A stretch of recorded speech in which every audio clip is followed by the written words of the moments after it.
In the United Arab Emirates, all over the UAE, in Dubai, Abu Dhabi, there are private schools, there are public schools, but there's also a third type of schooling. So the third school is a chartered school. So if you want to know what a chartered school is, if you've never heard about chartered schools in the United Arab Emirates, I'm going to leave a link. The link is below in the description box. Click that link, go and find out what a charter school is. But in this video, I'm going to be talking about the differences between public schools and private schools. So let's tap in, let's get started.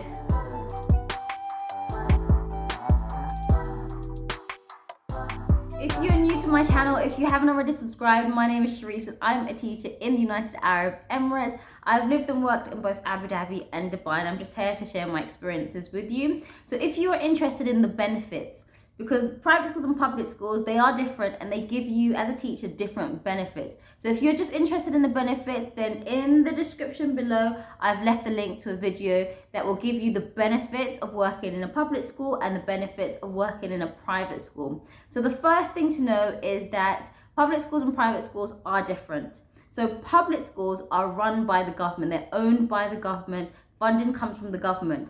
Private schools are owned by individuals, organizations, so funding does not come from the government for private schools. So that's the main difference.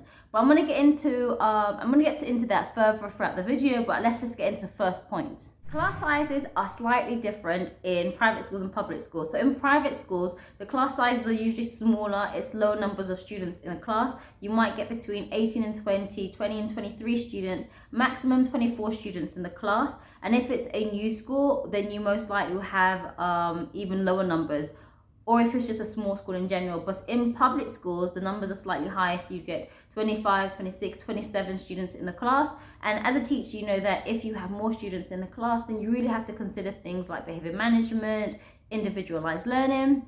But so that's something that I'm going to leave you to figure out, and I'm going to move into my next point. The way money works in private schools and public schools is different. So in private schools, to attend those schools, you've got to pay a tuition fee. Those schools are usually owned by individuals and organizations, so there is a tuition fee because they have to pay for things like facilities and staffing. But when it comes to public schools, something interesting to know is that public schools are actually free for Emiratis. So the funding for public schools come from the government. So they've made public schools free for Emirati students. But you do find that expats will send their child to a public school because usually the fees to attend a public school is a lot less compared to the fees of sending your expat child to a private school.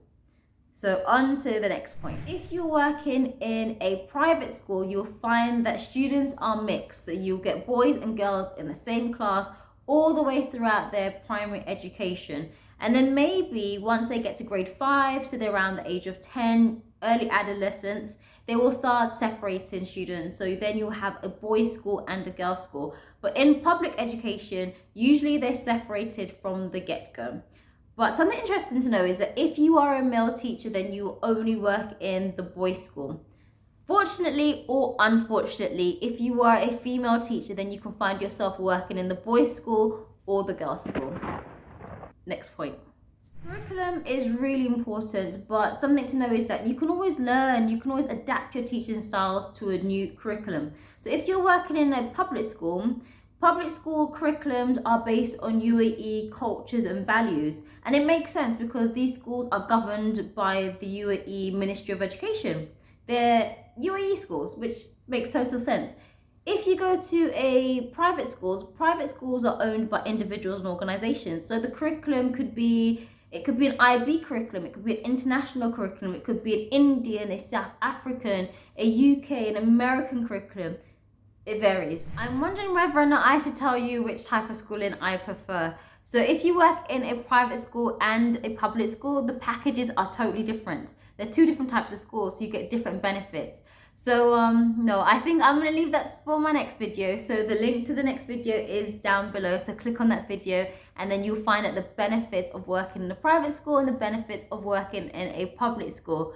But there's also chartered schools, and not many people know that there are chartered schools, and that's also something to think about. So I'm also going to leave a video in the description box below, so click on that video, and it's all about chartered schools. Then I'll also go into the benefits of working in a charter school compared to a public school or a private school.